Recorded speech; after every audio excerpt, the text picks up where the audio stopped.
Oh, that's a bad word. All right, my title is A Girl from the Projects.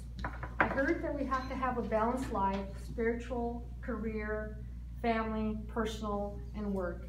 So I'm going to talk about two areas of my life, which is family and work. I was born and raised in Texas. My mom was a single mom raising 3 kids. Even though she was a hard worker, she didn't have that much, she had factory jobs, so all we could afford to do was live in the projects. But we were okay with it. She was a wonderful lady, fantastic. She always used to tell us how special and wonderful we were, and how anything we wanted to do, we could accomplish it if we just worked hard for it. So that's what we grew up with thinking. So in 1974, my mom moved us all to California, and our lives changed for the better. She could do a better job, she was making more money, and we lived in apartments, but at least we got out of the projects, which was nice for us. When I was 19, I got married and divorced at 24. I married my high school sweetheart. It just didn't work out, so we got divorced. I went back to college, got a college degree in computers, and then I started saving money for a house, and that's when I met my second and current husband. We've been married 24 years. We have 2 daughters, 19 and 21. My family means the absolute world to me.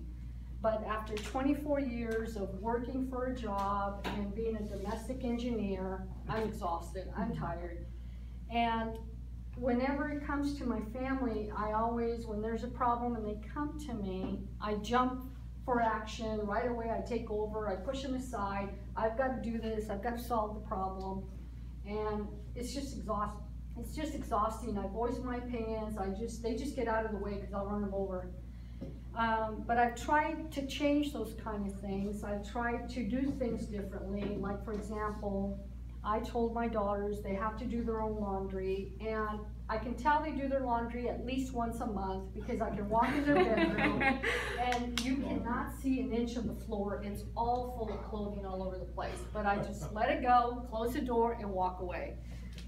But then there are times when you do have to be a super mom. Like, for example, this past Sunday, my young daughter was on a flight to Italy on a program for study abroad program for the kids. And the lunch truck driver that was delivering the meals to this double-decker plane crashed into the cargo door of the plane, and here goes 600 people looking for another flight. And you've got 30 study abroad kids calling their mommies, help, I'm stranded in San Francisco. And there I jump to action. I'm calling everybody. I'm calling the study abroad program people. I'm calling the travel agency. And guess what? They were booked as a group flight, which means that you have to take 30 students that were in that plane and book them somewhere else, all 30 at the same time. That's not going to happen when you've got 600 people looking for another flight. So my daughter finally made it to her destination in Italy after 51 hours and no luggage. Her luggage is lost. So, but that's okay because she's safe. The cargo door got fixed and we're fine. As far as my job, I have a college degree in computers from Cal State Fullerton. I worked in a room, in that industry, I worked in a room with 4 walls, a desk, and a computer, and I was super, super happy.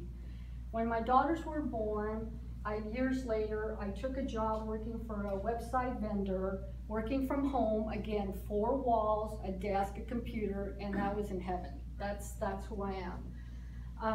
And I always bragged about this website job because it was only 2 employees, and I thought, God, I have a secure job. 2 employees, I'll never get fired. The only way I can get fired is if the job closes down and we're out of a job. Well, guess what? That happened to me 3 years ago. The company closed down, I was out of a job. So now I'm a licensed real estate agent, have been for 2.5 years. And I have a hard time getting out of my room and going out to meet 4 people mentally and physically because I'm still enclosed in these 4 walls. And being a licensed salesperson is not that easy for me. Sometimes it requires more than just talking to people, and I love talking to people, but it requires sales skills, and it requires taking rejection. And sometimes I'll hear people say, I don't like realtors, and I'm like, sometimes I don't either. So what I'm trying to do is I'm trying to read a lot of books, and I'm trying to get programs to become a salesperson, a professional one that I can be proud of, at least a couple steps higher than a car salesman, which is what a lot of people think we're like, you know? So how does this all tie in with a girl from the projects? I grew up with nothing but a desire to be a step above poor, and also to keep the family values that my mom had and put them on my kids. I've accomplished that. And my husband and I, we're comfortable, we're fine. But now with today's society, I'm starting to get concerned, thinking that maybe possibly we need to now be a step higher than middle class, and that's where my next goal is. That's it. Never left green.